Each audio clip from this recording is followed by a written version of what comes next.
Perkebunan Nusantara Group sebagai badan usaha milik negara yang bergerak dalam bidang agrobisnis memiliki hamparan lahan perkebunan yang luas dengan fasilitas pengolahan di seluruh Indonesia, berfokus pada 3 komoditi utama seperti teh, serta dilengkapi dengan unit usaha industri hilir teh yang bertujuan untuk menyerap serta mengembangkan bahan baku yang berkualitas menjadi produk hilir yang memiliki kualitas tinggi.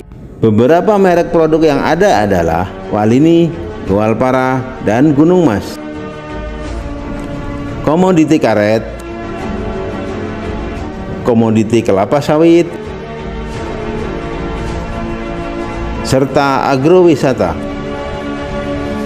Dalam perkembangan bisnis di era revolusi industri 4.0, makin banyak tantangan yang dihadapi. Seperti contoh utamanya adalah VUCA, di mana perubahan, ketidakpastian, kompleksitas, serta lingkungan bisnis yang semakin membingungkan, sehingga setiap insan perkebunan wajib untuk mempersiapkan diri, serta seorang pemimpin harus semakin fleksibel dan adaptif untuk mengambil setiap keputusan. Kompetensi sumber daya manusia merupakan hal utama yang dibutuhkan dalam transformasi industri 4.0, sehingga diperlukan program akselerasi untuk menghasilkan SDM yang tangguh dan proaktif dalam menghadapi setiap tantangan ke depannya. Dibutuhkan 10 kompetensi untuk survive dan tumbuh di era ini. Pertama, leading change. Seorang pemimpin perubahan bertanggung jawab untuk membimbing seluruh kelompok karyawan melalui perencanaan dan pelaksanaan perubahan secara matang. Ini berarti mereka harus ahli dalam mengetahui cara bekerja sama dengan orang lain serta membangun tim yang solid agar tujuan perubahan dapat tercapai. Kedua, driving innovation.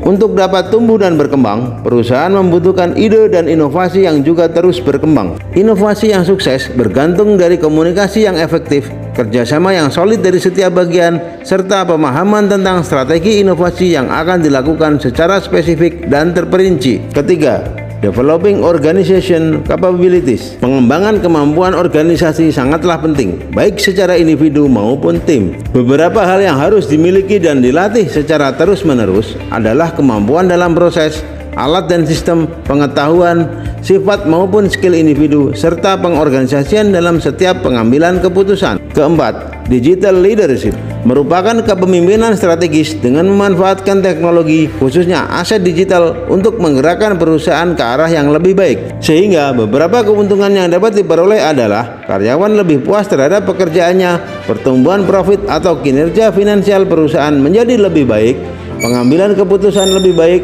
serta kepemimpinan lebih kuat dengan loyalitas yang tinggi. Kelima, strategic orientation merupakan indikasi kemana bisnis akan diarahkan di masa depan.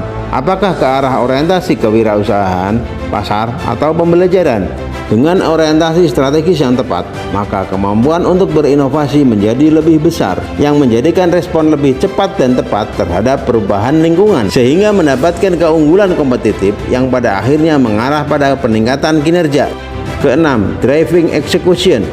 Agar seorang pemimpin berhasil, mereka harus strategis dalam perencanaan, pelaksanaan, serta prosesnya. Selain itu, harus dipastikan terdapat visi yang jelas, pendelegasian tugas dengan tepat, serta hambatan diketahui dan diatasi secara cepat.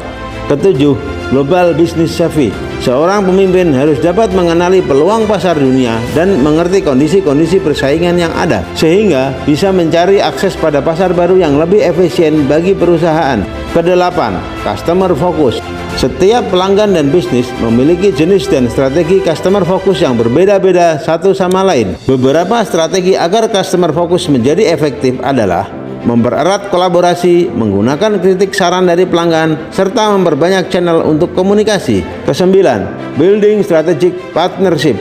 Dengan strategi kemitraan, maka perusahaan akan mendapatkan manfaat dengan terjadinya sinergi yang baik, sehingga setiap mitra mendapat keuntungan lebih dan setiap proses bisnis akan lebih efektif dan efisien. Kesepuluh, managing diversity. Mengelola keberagaman berarti mengakui perbedaan setiap individu dan mengakuinya sebagai sesuatu yang berharga, sehingga hal tersebut dapat meningkatkan praktek manajemen yang baik dengan mencegah diskriminasi dan mempromosikan inklusivitas. Perbedaan yang ada haruslah menjadi sumber daya yang bernilai positif dan elemen penyatu yang dapat meningkatkan kolaborasi serta kinerja setiap individu.